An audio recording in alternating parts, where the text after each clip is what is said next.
Pessoal, então começando o nosso assunto novo, né, que vai ficar aí para a nossa próxima avaliação, nós vamos falar um pouquinho sobre ligações interatômicas. A maioria dos átomos e dos elementos da tabela periódica tem a tendência de ligarem-se entre si. Essa propriedade de se ligarem entre si recebe o nome de ligação química interatômica, que é o nosso novo assunto de hoje. Nós vamos estudar três importantes grupos de substâncias: as substâncias moleculares, substâncias iônicas e as substâncias metálicas. As substâncias moleculares, elas não conduzem corrente elétrica nem no estado sólido e nem no estado líquido. E os átomos dessas substâncias se unem através da ligação covalente. Já as substâncias iônicas, elas conduzem corrente elétrica no estado líquido, mas não no estado sólido. E os átomos dessas substâncias se unem, então, através da ligação iônica.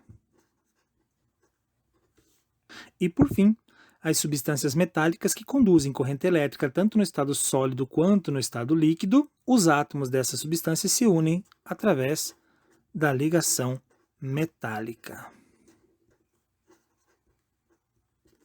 Então, esses três importantes grupos aqui de substâncias, dentre eles nós vamos estudar especificamente as substâncias iônicas e as moleculares. Primeiro nós vamos ver então as iônicas nesse conteúdo inicial. Mas para a gente ver as substâncias iônicas, nós temos que entender um pouquinho sobre a regra do octeto. O que é essa regra do octeto? Todo elemento químico, para apresentar uma fórmula molecular, precisa ter 8 elétrons na camada de valência, ou seja, na última camada da distribuição. Vejam como exemplo aqui, ó, nós temos o neônio, que tem 10 como número atômico. Então vamos fazer a distribuição. 1s2, 2s2, 2p6. 2 mais 2, 4, mais 6, 10. Fechando então aqui a minha distribuição. Agora, quantos elétrons tem na última camada? Eu vou pegar aqui o último número grande que eu coloquei na distribuição, vejo se tem outro igual para trás e somo os expoentes deles. Nesse caso, 2 mais 6, 8 elétrons. Como o neônio pertence à família dos gases nobres, todos os elementos da família dos gases nobres, eles já têm 8 elétrons na última camada, portanto eles já são estáveis. Eles não fazem ligação com ninguém da tabela periódica. Eles são elementos que já estão estáveis, então eles não precisam. Mas os outros átomos da tabela periódica, eles se ligam uns aos outros, doando, recebendo ou compartilhando elétrons, na tentativa de adquirir uma configuração eletrônica igual a de um gás nobre com 8 elétrons. Então a tendência de todos os átomos da tabela periódica é essa, é doar, receber ou compartilhar elétrons, fazendo com que eles fiquem estáveis com 8 elétrons na última camada. Então um composto iônico vai ser formado quando nós tivermos um metal junto com um não metal, fazendo essa ligação. O elemento metal se tornará o cátion e o elemento não metal se tornará o ânion. Então nós teremos essa união formando aí um composto iônico. Para formar esse composto iônico, nós temos algumas notações aqui que devemos seguir como regras. A primeira delas é a notação dos elétrons. O que fazer nessa notação? A primeira coisa é pegar aqui, nesse caso, os dois elementos, tanto o magnésio quanto o cloro, descobrir o número atômico deles e fazer a distribuição eletrônica para saber quantos elétrons nós temos na última camada de cada um. No caso, o magnésio, ele vai ter lá o número 12 e o cloro 17. Então fazemos a distribuição até chegar nesses dois valores aqui. 1s2, 2s2, 2p6, 3s2 do magnésio e 1s2, 2s2, 2p6, 3s2 e 3p5 do cloro, certo? Agora, o magnésio, o último número é o 3, não temos nenhum outro 3 aqui atrás, portanto o número de elétrons vai ser 2. Então aqui no magnésio nós teremos 2 elétrons, certo? No cloro, termina em 3 e tem outro 3. Então, somando os dois expoentes aqui, nós vamos ter um total de 7 elétrons. Então, agora, nós vamos trabalhar com a notação desses elétrons, como utilizar esses elétrons. Então, no magnésio, a gente cria lá o símbolo do magnésio e aqui o símbolo do cloro. Então, o magnésio ele vai ter 2 elétrons, que a gente representa com 2 pontinhos, e o cloro terá 7, que a gente representa aqui com x's. Então, 3, 5, 6, 7.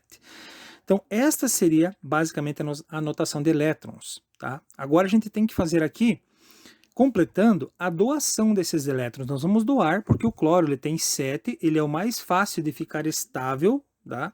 Então, o que a gente faz? Para ele criar essa estabilidade, a gente vai doar um elétron para ele. Então, o cloro que tinha 7 aqui, ele vai ter mais um aqui doado lá do magnésio, portanto, ele vai ter 8. Sobrou um elétron aqui no magnésio, e a gente não pode deixar essa sobra. Nós vamos ter que doar esse elétron aqui. Então, para fazer essa doação, eu vou duplicar aqui o meu elemento cloro, tá? Vou fazer aqui bem pequenininho, com os 7 elétrons aqui ao redor. E aí, eu faço a doação desse elétron. Então vejam que o magnésio ele tinha 2 elétrons e ele deve obrigatoriamente doar esses 2 elétrons. E o cloro, como ele tinha 7, ele precisa de mais um para fechar 8. Então ele recebeu um aqui, fechou 8, e eu tive que duplicar esse cloro aqui para mim poder fazer a segunda doação desses elétrons aqui do magnésio, fechando com 8 esse cloro aqui também. Então nós temos o magnésio com 2, doando 2, e cada cloro aqui recebendo 1. Essa é a notação dos elétrons, ok? Agora vamos ver aqui a notação dos íons. Como que a gente faz essa notação? A gente coloca aqui os elementos que foram trabalhados na distribuição, tá? O magnésio, como eu falei para vocês antes lá, ele é um metal, portanto ele vai ser o cátion aqui da nossa fórmula. E o cloro vai ser o nosso ânion. Como o cloro é um não metal, então ele vai ser o ânion. O cátion sempre vai ser o primeiro elemento aqui, sempre vai ser positivo, e o ânion, o elemento negativo, sempre será o segundo. Qual é o valor que nós colocaríamos para cada uma dessas cargas aqui? O magnésio, ele doa quantos elétrons? 2 elétrons. Então, 1, 2. Cada um dos cloros aqui recebe quantos elétrons? Recebe 1. Portanto, menos 1. Então, a notação dos íons nada mais é do que fazer simplesmente a contagem de elétrons que o metal doa para o não metal.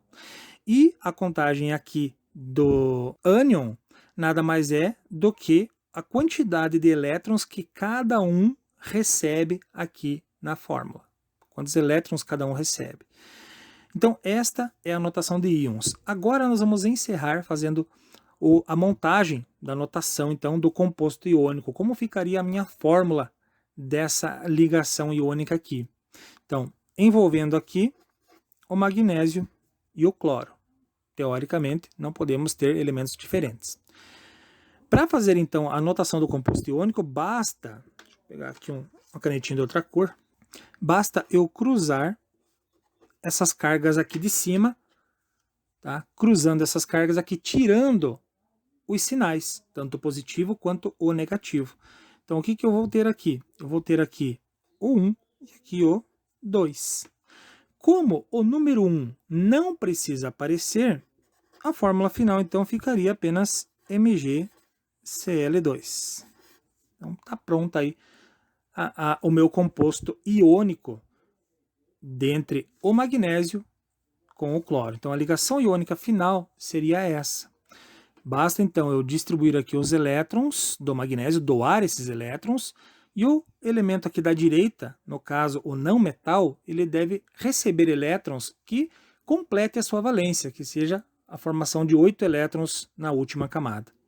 Então, como ele tinha 7 elétrons, ele precisaria de mais um, que foi doado de lá. Como sobrou um e não pode, eu dobro aqui o Cl com 7 elétrons e faço a flechinha de doação, ok?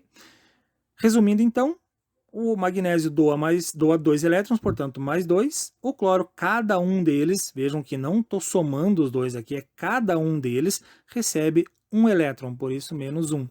E para concluir então aqui o composto iônico, basta eu cruzar essas valores aqui, jogando para baixo, sem sinal, e eu terei, então, o meu composto iônico formado por MgCl2. E para finalizar, então, nós vamos entrar agora realmente na ligação iônica, como fazer, então, nos exercícios, ok? Então, a ligação iônica, aqui, todos os átomos, eles se ligam com a finalidade de adquirir maior estabilidade, aquilo que eu falei para vocês lá anteriormente. Então, ter estabilidade é a principal função da ligação iônica. E ela só ocorre quando um elemento metal doar elétrons, certo? Para um não metal. Aquilo que a gente fez aqui no exemplo. Tá? Nesse exemplo aqui a gente separou por partes e agora a gente vai trabalhar com essas partes todas juntas de uma vez só. Então aqui eu coloquei já como exemplo para a gente fazer a ligação entre o sódio e o cloro e entre o sódio e o oxigênio. Serão duas ligações iônicas que eu vou pôr aqui como exemplo para vocês tentarem fazer e depois resolver os exercícios, ok? Então a primeira coisa que a gente vai fazer é a distribuição eletrônica. Eu vou fazer nesse espaço de folha e depois eu vou trocar de folha para finalmente fazer então a conclusão desse exercício. Então o sódio aqui, 1s2, 2s2, opa, desculpa, deixa eu colocar aqui primeiro a quantidade do número atômico de cada elemento. O sódio tem 11 elétrons, ou melhor, desculpa, o número atômico dele é 11 e o cloro 17. Sódio 11, oxigênio 16. Então vamos chegar até o 11 aqui, 1s2, 2s2, 2p6, 3s1, para fechar então. Aqui nós temos somente o 3, vai dar 1 elétron. O cloro, 1s2, 2s2, 2p6, 3s2, 3p5, que vai dar, pegando esse 3 e esse 3, somando os dois aqui, 7 elétrons. Agora aqui do outro lado nós temos o sódio, que é 11, é o mesmo que está ali, a gente sabe que tem um elétron, mas eu vou colocar aqui, vou repetir então, 2s2, 2p6, 3s1, que vai dar 1 elétron. E o oxigênio, que é 16, 1s2, 2s2, 2p6, 3s2, 3p4. Então tem o 3 aqui, somando os dois vai dar 6 elétrons. Muito bem. Tendo então definido aqui a quantidade de elétrons de cada um, eu vou pegar aqui um pedaço de folha para a gente concluir o exercício, colocando então, fazendo as ligações iônicas de cada um. Qual é o primeiro passo agora? O primeiro passo, como eu mostrei para vocês aqui, é fazer então a notação dos elétrons, essa parte aqui, ok? Vamos lá. O sódio então, e o cloro. O sódio tendo apenas um elétron, está aqui, e o cloro tendo 7. Ok? Para finalizar, basta eu doar esse elétron para o cloro ficar estável com 8. Ok? Vamos agora para a segunda parte, que nada mais é do que a notação de íons. Vou fazer aqui do ladinho. Então, o primeiro sempre positivo, o segundo sempre negativo. O Na, o sódio, quantos elétrons ele doou? Apenas um. E o cloro recebeu 1 também. Então agora, jogando esses valores aqui para baixo, cruzando eles, nós vamos ter o nosso composto iônico formado apenas por NaCl. Então este é o composto aqui. Como teoricamente os dois seria 1 e o 1 não precisa aparecer, eu coloco apenas as letrinhas NaCl. Beleza? Fazendo o segundo aqui então do sódio e oxigênio. Então, o sódio ele tem 1 elétron e o oxigênio terá 6. 6. Agora, eu tenho que fazer a doação. Como ele tinha 6, se eu doar 1, vai ficar 7. Vai faltar mais 1 para 8. Então, eu posso duplicar aqui o Na com mais 1 elétron e fazer a doação. Vejam que eu posso duplicar o quanto precisa para completar os elétrons sempre no da direita, 8 elétrons, né? Então, como eu tinha só 1 aqui, eu posso dobrar o sódio, criando mais 1 para mim poder fazer a doação aqui, completando 8 elétrons. Agora vamos para a anotação, então, dos íons, que nada mais é, né, do que a gente colocar, então, as cargas aí que recebem cada um. Primeiro positivo e segundo negativo. O Na, quantos ele doa? Cada um, não? Lembrando que não é os dois juntos, é cada um. Então, ele doa 1. E o oxigênio recebe 2. Muito bem. Então, nós temos aí o Na doando apenas 1 elétron, cada um deles, lembrando que não é juntando um soma, não são dois aqui, é um só que doa cada um deles doa 1. E o oxigênio, como ele tinha 6, ele precisa receber 2, então para fechar 8. Agora cruzamos aqui esses valores para baixo, nós teremos então a nossa notação do composto iônico então da seguinte forma: Na2O1, ou simplesmente eu coloco aqui como Na2O. Não preciso colocar aí o número 1, certo? Então é assim que vocês vão resolver os compostos iônicos, a nossa ligação iônica nos exercícios que estão juntos aqui com esse vídeo explicativo aqui na plataforma, ok? Qualquer dúvida, não esqueçam, me chamem no WhatsApp e tirem as dúvidas de vocês, ok?